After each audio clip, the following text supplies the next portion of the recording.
Qu'est-ce que vous devriez faire en attendant la date de votre interview? Qu'est-ce que vous devriez faire en attendant qu'on vous donne le visa? Ça sera le thème de cette vidéo. Donc, si cette vidéo déjà te plaît, n'hésite pas à mettre des pouces bleus, à t'abonner juste en bas et à partager cette vidéo.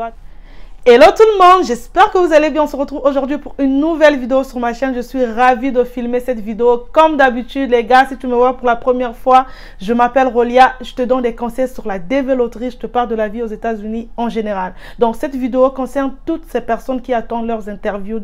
Donc la dévéloterie 2023. Les interviews ont commencé il y a quelques mois et ça s'enchaîne assez rapidement. Donc je voulais quand même vous dire ce que vous devriez faire en attendant votre interview. Ce que vous devriez faire avant qu'on vous accorde le visa. Donc les gars, restez connectés, restez jusqu'à la fin de cette vidéo parce que je pense que cette vidéo va vous servir. Donc en première chose que je te conseille de faire, c'est d'apprendre l'anglais. Apprends l'anglais pendant que tu attends ton interview. Ne t'assois pas seulement à la maison à ne rien faire. Apprends l'anglais parce que l'anglais va te permettre de devenir un peu plus indépendant rapidement une fois ici aux États-Unis. L'anglais, c'est la langue qu'on parle partout, au travail, dans des boutiques, partout. Quand tu vas aller faire tes papiers, il faut parler en anglais. Si tu n'as personne ici, comment tu vas faire, mon ami?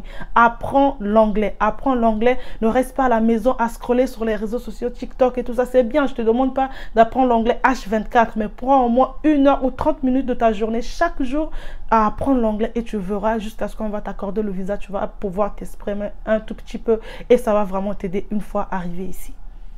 Comme deuxième chose que je te conseille de faire, c'est d'apprendre à conduire. C'est vrai que le code de la route en Afrique et ici, c'est vraiment différent. Mais si tu sais déjà conduire quand tu vas venir, tu auras une application que tu vas télécharger. D'ailleurs, il y a une vidéo qui va sortir sur ma chaîne où je te parle des applications que tu dois absolument télécharger dès que tu arrives aux États-Unis.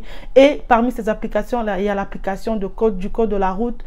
Donc, dès que tu arrives, tu vas télécharger cette application du code de la route. Tu vas juste apprendre rapidement sur ton téléphone. Comme tu sais déjà conduire, tu vas passer ton test rapidement et ça va être crème pour toi parce que tu sais déjà conduire. Donc, apprenez à conduire. Faites. Comme troisième chose que je te conseille de faire, c'est de traduire tes documents. Les gars, ayez l'habitude de traduire vos documents quand vous vous déplacez dans un autre pays. Là, en l'occurrence, vous voulez venir aux États-Unis. Donc, vous traduisez vos documents en anglais et ça va vraiment vous aider. Ça va être plus facile ici, en fait, de faire vos papiers, faire vos trucs et tout.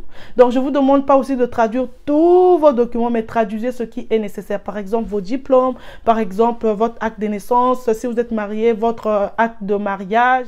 Et aussi, les gars, ne traduisez pas vos documents n'importe où. Traduisez vos documents chez les traducteurs agréés par le gouvernement des États-Unis. Par exemple, moi, j'ai traduit mes documents au Maroc. Ce que j'ai fait, c'est quoi? C'est que je suis allée sur le site du gouvernement, sur le site, en tout cas, du gouvernement des États-Unis. J'ai cherché le Maroc, les traducteurs qui étaient agréés au Maroc et tout ça. Je suis tombée sur une longue liste et j'ai choisi un traducteur. Je suis allée là-bas, j'ai traduit et tout ça. Ça s'est très, très bien passé. Voilà. Donc, faites ça aussi, c'est très important. Comme quatrième chose que tu dois faire, c'est de faire des recherches par rapport à la ville où tu vas vivre, l'état dans lequel tu vas vivre, le coût de la vie de l'état où tu vas vouloir vivre, de la ville où tu vas vivre, et aussi comment ça se passe, les opportunités du travail, combien coûtent des maisons, des trucs comme ça. Vraiment essayer de se familiariser déjà avec l'endroit où tu vas vivre. Et je pense que c'est très important en arrivant, tu ne vas pas être paniqué, tu ne vas pas voir, non. Déjà, tu auras des informations. Par exemple, à New York, la maison coûte tant. À New York, les opportunités de travail sont comme ça, comme si.